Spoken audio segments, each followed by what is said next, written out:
Hey friends, welcome back to the channel. One of the questions that comes up quite a lot is whether you need to be good at math to be good at programming. If you aren't great at maths, it can be quite intimidating to start off with if you think it's going to be a requirement. Some people say you do need to be good at maths to be good at programming, whereas others say you don't. The truth is, like many things, it depends. The great thing about software development is there's so many different areas you can work in without needing complicated maths. If you're a front-end developer developing websites or web applications, you're not going to need a great deal of maths to get started. One of the key parts of developing a good application is not putting too much business logic into the front end, so they don't tend to need a lot of complicated maths. The only maths you tend to require for front-end development is around calculating the pixel sizes for the elements on the screen. For back-end development, it's a lot less clear-cut, and it really depends on what sort of industry you're working in. There are some industries where math skills is a must. If you're working in things like game development, finance, crypto, big data analytics, machine learning, they're all quite maths heavy.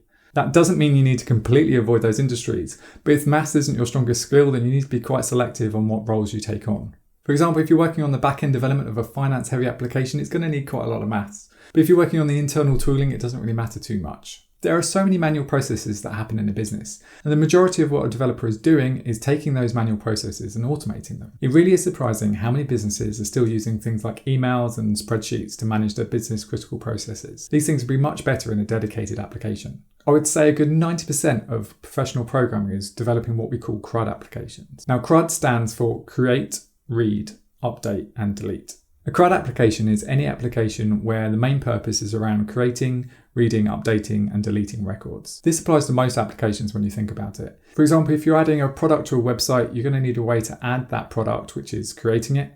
Users visiting the website are going to need to see the products, and therefore they're going to read them. And then at some point you want to change the price, so you're going to need to update it, or maybe you need to update the description of the product. When a new product comes out, you're then going to want to delete the old product and add a new one. Even when the user comes around to adding a product to their basket, this is still following the CRUD model. There are so many applications where CRUD applies. Even posting to social media is following the CRUD model when you think about it.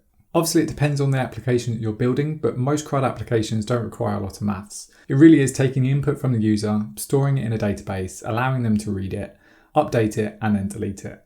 Even though being good at math isn't a requirement for software development, if you're applying for a job, especially one in one of the traditional math-heavy fields, then you're going to be at a disadvantage compared to other candidates if you're not good at maths. Luckily, for most software development jobs, you really don't need much more than high school algebra, unless you're planning on writing algorithms or getting into data science. Some of the simple maths that you might need in a software development job are things like calculating the size that a database is going to get to based on the size of a row and how many records you're expecting.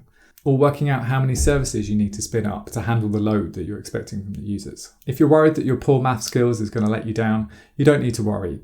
Maths isn't needed for the majority of software development jobs that you're going to apply for. There are, however, a few skills you do need to be good at if you want to be a good software developer. Being good at problem solving and thinking logically is definitely a must. You need to be good at coming up with solutions to problems and breaking them down into steps so they can be completed. This is especially important if you're making changes to an existing application, especially one that's already in production. Not only do you need to work out what steps you need to work on, you also need to work out what order they need to go in if you don't want to have downtime to your application. The other skill that's really important to software development is communication.